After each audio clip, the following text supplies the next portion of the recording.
السلام عليكم ورحمة الله وبركاته. إن الحمد لله نحمده ونستعينه ونستهديه ونستغفره ونعوذ بالله من شرور أنفسنا وسيئات أعمالنا. من يهده الله فلا مضل له ومن يضلل فلا هادي له. أشهد أن لا إله إلا الله وحده لا شريك له وأشهد أن محمدا عبده ورسوله صلى الله عليه وعلى آله وصحبه أجمعين. سبحانك لا علم لنا إلا ما علمتنا إنك أنت العليم الحكيم. نقول بالله التوفيق. قال الله تعالى: يا أيها الناس اتقوا ربكم الذي خلقكم من نفس واحدة وخلق منها زوجها وبث منهما رجالا كثيرا ونساء واتقوا الله الذي تساءلون به والأرحام إن الله كان عليكم رقيبا. Wahai sekalian manusia, hendaklah kamu bertakwa kepada Tuhan kamu yang telah menciptakan kamu daripada diri yang satu, dan darinya dia ciptakan pasangannya, dan dari mereka berdua dia tebarkan lelaki dan wanita yang ramai. Hendaklah kamu bertakwa kepada Allah yang kepadanya kamu meminta hubungan silaturahim. Ya ayyuhalladzina amanu taqullaha haqqa tuqatih wa la tamutunna illa wa antum muslimun. Wahai orang-orang yang beriman, adalah kamu bertakwa kepada Allah dengan sebenar-benar takwa kepadanya. Janganlah kamu sekali-kali kamu semua mati melainkan dalam keadaan beragama Islam. Jadi alhamdulillah, syukur kepada Allah Azza wa Jalla, malam ni kita dah masuk malam yang ke-berapa ya?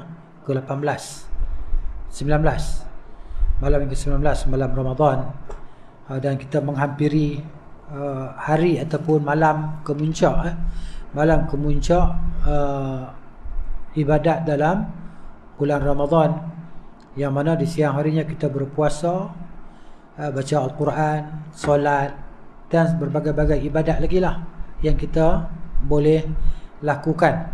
Dan pada malam hari kita berqiyamul lail ataupun kita bertarawih, melakukan solat malam, yang mana kelebihannya apabila kita solat malam dan kita mengakhiri solat malam kita ataupun tarawih kita bersama dengan imam, akan ditulis sebagai kita pahala qiyamul lail sepenuhnya. Satu malam kita dapat qiyamul lail, walaupun kita balik lagi kita tidur kan, kita dah dapat cash, dapat dulu. Maknanya Allah bagi, dia bagi maknanya pendahuluan. Mana sebelum kita, maknanya kita buat, kita dah dapat dah. Itu kelebihan kurniaan Allah Subhanahu wa taala. Jadi pada kesempatan waktu ini insya-Allah kita ambil sedikitlah peluang untuk menghayati tentang durus min suratil kahfi, pelajaran-pelajaran yang dapat kita ambil, kesimpulan daripada surah Al-Kahfi. Tadi saya baca surah Al-Kahfi, lebih kurang 84 ayat ataupun 74 ayat, macam itulah, kan? Jadi kita tahu ayat Al-Quran ni semuanya adalah mukjizat. Ayat Quran semuanya adalah mukjizat, yang ia itu kita ibaratkan menyamai seperti batu-batu permata berlian yang tidak mungkin akan didapati dalam kitab-kitab yang lain, kan? Kalau kita membaca dan mentadabburi ataupun menghayati Al-Quran, daripada segala sudut kebaikan kita akan dapat, kita akan lihat, ya. Sebab tu pelajaran yang paling tidak bagi kita stres adalah tafsir. Kelas tafsir ni kelas paling tidak stres, sama ada pada ustaz ataupun pada murid-murid. Okay? Jadi ustaz tak stres, dia boleh masuk dalam mana-mana bidang, mana-mana sudut dia nak masuk, dia celup di situ. Okay? Ini kelebihan Al-Quran dari mukjizat, kan? Maknanya setiap ayat dalam Al-Quran yang mengandungi segala perkara yang hebatlah, maknanya daripada segala pelajaran. Okay? Dalamnya terdapat segala faedah, dan kalau kita nak cari kekhusyukan, khusyuk dalam ibadat kita akan dapat dalam Al-Quran. Okay? Jadi hati kita, kalau kita nak datangkan khusyuk, kita kena tadabbur Al-Quran.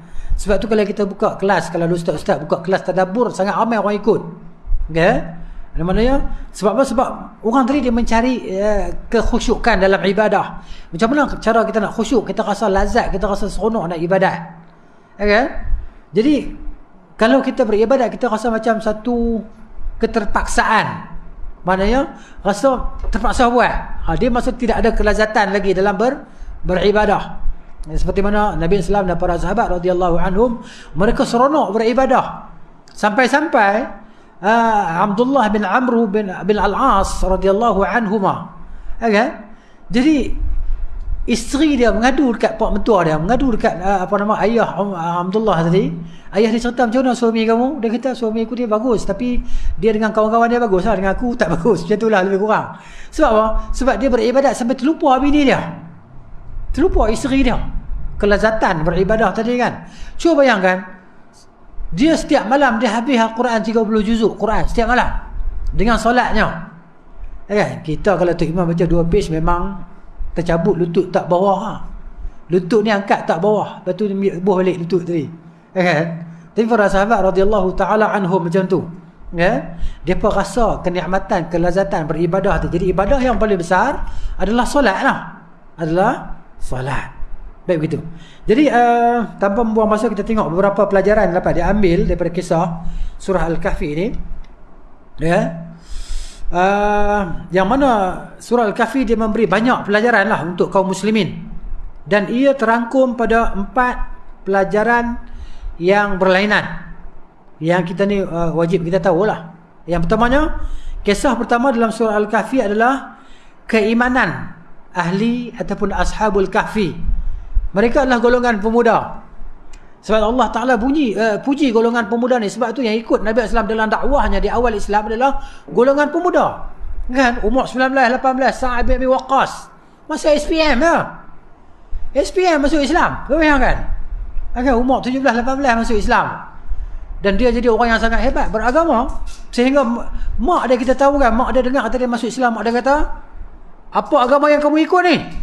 Ma hadha ad-din alladhi a'tanaqah. Ya. Dia kata, mak dia kata, kamu tinggal agama bapa kamu, agama datuk kamu. Naklah kamu tinggalkan agama ini. Jika tidak, engkau akan dapati aku tidak akan makan, tidak akan minum sampai aku mati. Mak dia kata. Itu cerita dia kan. Di golongan pemuda dia macam tu. Tapi lah kalau dia tengok mak dia memang sungguh, dia pun kata, mak macam ni lah. Kalau mak ada 1000 nyawa, satu demi satu nyawa mak keluar daripada jasad mak, saya duduk tengok depan mata, saya tak akan keluar daripada agama ini. Akhirnya mak dia menyerah, kalah ha? Mak dia kalah dengan dia kan. Itu cerita dia. Baik. Jadi tentang pemuda Ashabul Kahfi ini. Ini kisah yang disebut dalam surah ini, kisah mereka adalah golongan pemuda yang beriman kepada Allah. Allah kata, innahum fityatun amanu bi rabbihim wazidnahum huda. Sesungguhnya mereka adalah pemuda yang telah beriman kepada Tuhan mereka dan kami tambahkan kepada mereka petunjuk. Jadi kalau kita golongan pemuda, istilah golongan muda ni umur sampai berapa? Sampai 40 lebih kurang lah. Naik 40 kata tak punya muda dah. Kan? Kita pernah melalui zaman muda kita kan. Yang dah umur 50 ke atas, 5 siri 6 siri ni kan. Jadi 40 tu muda dia. Itu cerita dia. Jadi maknanya Allah puji mereka. Kan? Dan mereka hidup di satu negeri yang penduduk dia kafir, raja dia kafir. Kan? Bukan tekat dia kafir, dia paksa orang jadi kafir macam dia, suruh sembah dia. Ni. Jadi maknanya ketika raja memberi ugutan bahawa dia akan bunuh siapa yang tak sembah dia, mereka pun lari tinggalkan bandar tadi. Kan? Tinggalkan bandar tadi, pergi ke dalam gua. Untuk apa? Untuk menyelamatkan agama mereka. Jadi bila mereka lari berhijrah kerana Allah akan beri yang terbaik. Jadi ini yang kita perlu ingat. Kan? Kita berhijrah meninggalkan sesuatu yang Allah Ta'ala tak suka kepada Allah Subhanahu Wa Ta'ala, maka Allah akan berikan yang terbaik untuk kita. Ini dilalui oleh kita sendirilah, pengalaman kita dan kawan-kawan kita yang buat macam ni kan. Benda ni bukan dekat zaman dulu saja, dia sampai bila-bila. Sampai bila-bila kita buat sesuatu, meninggalkan sesuatu kerana Allah akan gantikan yang terbaik untuk kita. Jiwa kita akan jadi tenang, seronok, tenteram. Ni. Jadi, dan bila sampai di gua tadi, Allah Ta'ala tidurkan mereka sampai 309 tahun. Kan? 300 tahun lebih ni tidur. Tu. Jadi sampailah Allah Ta'ala sebut kan, walawit tala'ta 'alaihim lawallaita minhum firara wala mulita minhum ru'ba. Kalau kamu tengok depa tadi, kamu pasti lari, cabut lari, kecut perut, takut tengok kan. Terkejut tengok dengan rupa depa tadi. Rambut yang dengan apa, kuku tadi kan. Kita kalau macam tu, tak tunggu dah. Ni dia. Allah Ta'ala nasihat kau akan cabut lari. Ni kisah depa. Okey. Kemudian jadi Allah campakkan tidur pada mereka tadi untuk menghilangkan ketakutan, keletihan. Tidakkah tidur itu kerehatan? Tidur adalah kerehatan. Sebab tu kita tidur tengah hari Qailullah kan, kita akan dapat tenaga banyak. Di waktu selepas waktu malam tu utamanya. Ni dia. Dan ada sakinah, ada ketenangan. Dalam tidur tidak ada ketenangan. Sebab tu dalam perang apa yang Allah Ta'ala campakkan tidur kepada para sahabat radhiyallahu anhum. Sehingga ada sahabat yang pegang pedang kan, pegang pedang jatuh. Kan, pegang pedang jatuh. Allah campakkan rasa mengantuk pada mereka tadi. Supaya apa? Hilang rasa letih. Hilang rasa takut tadi kan. Begitu. Ini cerita dia. Baik. Jadi pelajaran yang kita dapat ambil pada kisah ni, Ashabul Kahfi ni, Allah Subhanahu wa ta'ala yadha'ul iman fi syakhs. Allah letakkan keimanan dalam diri seseorang, liya'rifal mu'min as-samit fi imanihi, supaya Allah zahirkan siapakah dia, orang yang beriman yang teguh dalam keimanan dia, yang teguh dengan keimanan dia. Kemudian nanti bila dia teguh dalam keimanan dia, Allah Ta'ala akan datangkan bantuan kepada dia bituruqin yas'ubu 'ala al-'abd ad-dha'if fahmaha. Allah akan datangkan bantuan dengan cara yang dia tak boleh faham. Dia sendiri tak boleh agak-agak, ini bantuan Tuhan bagi kat dia ni kan. Tak tahulah kita pernah mengalami ke tak pernah mengalami ke kan. Duduk dan termenung sendirilah, fikir tengok kan. Dan banyak Tuhan dah tolong kita dalam berbagai perkara. Ini dia. Ini pelajaran. Jadi di antara pelajaran lagi, wajib bagi kita ni berada dalam lingkungan kemasyarakatan. Jangan duk lari daripada orang, melainkan terpaksa kita lari. Kan? Jadi orang-orang Ashabul Kahfi ni, mereka adalah lelaki-lelaki yang saleh, kan? Yang mana kita tahu mereka lari meninggalkan qaryah atau bandar mereka kerana tekanan tadilah, nak dibunuh. Gitu. Kemudian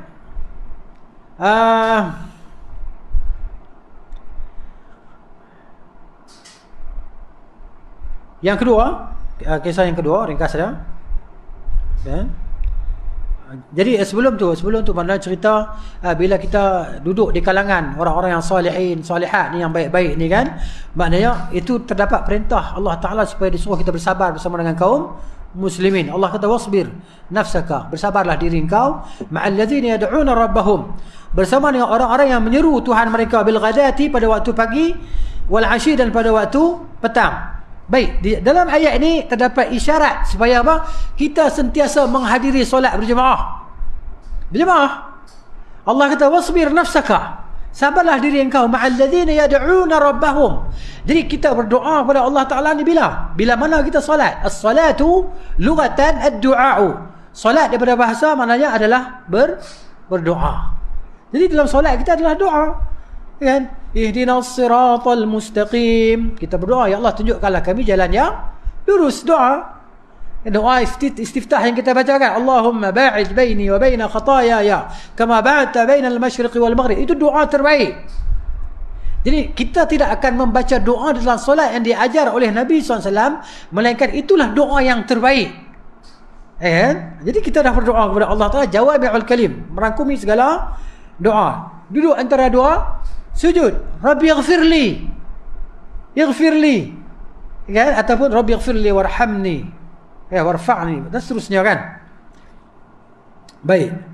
Yang kisah yang kedua, syukrun ni'am, mensyukuri segala nikmat Allah Subhanahu wa ta'ala. Ini kesyukuran ni. Kisah yang kedua kan, itu cerita tentang seorang lelaki yang dia ada dua kebun. Wadrib lahum mathalan rajulaini ja'alna li ahadihima jannatayn min 'anabin wa hafafnahuma binaqlin wa ja'alna bainahuma zar'a kiltal jannatayn atat ukulaha wa lam tudlim minhu syai'an. Ini Allah sebut dalam Quran kisah seorang yang dia ni Allah Ta'ala bagi dekat dia nikmat, ada dua kebun kurma. Kan? Jadi ada dua kebun, di tengah-tengahnya ada sungai pula yang mengalir. Kan? Ada kebun anggur kan, banyak hasil. Dan dia kata pada kawan dia, orang miskin, kan, wa qala li sahibihi wa qala lahu ana aktsaru minka malan wa a'azzu nafara. Aku banyak harta, lebih banyak daripada engkau, dan aku ramai pekerja. Kan? Ada cerita. Lepas tu Allah Taala dia masuk dalam taman dia, dalam kebun dia, dalam keadaan dia menzalimi diri dia. Kan, sebab kawan dia jawablah, kawan dia kata, adakah engkau nak kufur dengan Tuhan yang telah menciptakan daripada titis air, kemudian menjadikan kau sebagai laki-laki, kan? akan tetapi Allah adalah Tuhanku, aku tidak akan menyekutukan Allah Tuhanku, kan? Jadi mana begitu, sehinggalah Allah Ta'ala timpakan musibah pada kebun orang kaya tadi, dia menyesal. Itulah cerita dia kan dalam tu. Kemudian dia kata yang mana dia ni adalah orang yang termasuk di kalangan orang-orang kaya, kan? Walaupun macam tu kekayaan dia mendorong dia untuk menjadi ragu-ragu dalam keimanannya, kan? Dan dengan sebab demikian itu Allah Ta'ala mengharamkan kepada dia kebaikan dunia. Dunia tak dapat, akhirat pun tak dapat. Kenapa? Kerana dia ragu-ragu dalam keimanan, ya? Sehingga kebun-kebun dia tadi semua binasa. Di dunia ni lah dia dapat kerugian. Jadi dalam kisah ni, kisah orang kaya tadi, ya, yang dibinasa kebun ni, terdapat dua pelajaran di sini. Dia kata yang pertamanya bahawa anna kulla tharwa hiya ikhtibar min Allah, bahawa segala kekayaan yang kita miliki adalah ikhtibar, yakni ujian daripada Allah Subhanahu wa taala. Bukan kemiskinan itu sebagai ujian saja, bahkan kekayaan itu juga ujian. Walam nabluwannakum bil khairi wasyarri fitnah. Kami akan uji kamu dengan kebaikan dan keburukan itu sebagai ujian, sebagai fitnah. Susah fitnah, ujian. Senang pun ujian. Jadi hidup kita A to Z adalah ujian. Tiap-tiap hari kita kena uji. Dan kadang-kadang bila kita fikir ujian ke atas kita, rezeki untuk orang lain. Boleh fikir tak contoh? Ujian ke atas kita, rezeki untuk orang lain. Contohnya macam inilah. Kawan kita dia bubuh naik kereta, dia bubuh gear R, reverse. Dia tekan-tekan minyak, dia hantam dinding rumah dia. Jatuh korban dinding rumah dia. Allahu Akbar. Ujian untuk dia kan? Ujian. Maknanya dia nak buat macam mana? Dia tak larat nak buat kerja. Dia tak ada kepakaran nak susun balik bata-bata, nak letak simen. Dia pergi cari siapa? Cari tukang. Cari tukang. Dia tanya tukang, berapa ni upah bang? Tukang bubuh kau-kau punya harga. Bulan puasa bang. Dia bubuh bulan puasa lu alasan. Bulan puasa bang. Mana? Berapa? Bang bagi 500 sudah. Kan upah saja. Contohnya. Tak apa, kita pun setuju lah. Jadi ujian untuk kita, rezeki untuk orang lain. Itu cerita dia. Kadang-kadang macam tu kan. Ada kisah yang kedua itu mensyukuri kenikmatan Allah Subhanahu wa taala. Jadi setiap kekayaan adalah ujian. Itu juga setiap kesusahan, kan? Bahkan Nabi tak bimbang kita jadi miskin. Nabi bimbang kita jadi kaya. Itu kita kena ada question mark di situ. Nabi kata mal faqru akhsha alaikum. Bukan kefakiran itu aku takut ke atas kamu. Walakin akhsha, akan tetapi aku takut, aku bimbang an tubsata lakumud dunya, bahawa diberikan kepada kamu kemewahan, kekayaan, kan? Fa ahlakathum kama ahlakathum. Maka kekayaan itu akan binasakan kamu sebagaimana dia membinasakan orang yang sebelum kamu. Kemudian pelajaran ketiga, keempat tak sempat, apalah, kan? Saya sebut dia punya poin sudah 1, 2 lah, kan? Yang ketiganya adalah tentang tawaduk orang yang berilmu lah, iaitu kisah Nabi Musa AS dengan Nabi Khidir AS.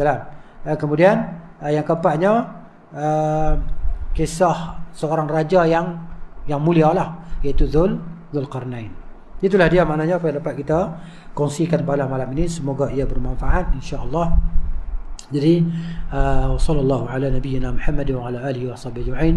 Subhanakallahumma wa bihamdika asyhadu an la ilaha illa anta astaghfiruka wa atubu ilaik. Assalamualaikum warahmatullahi wabarakatuh.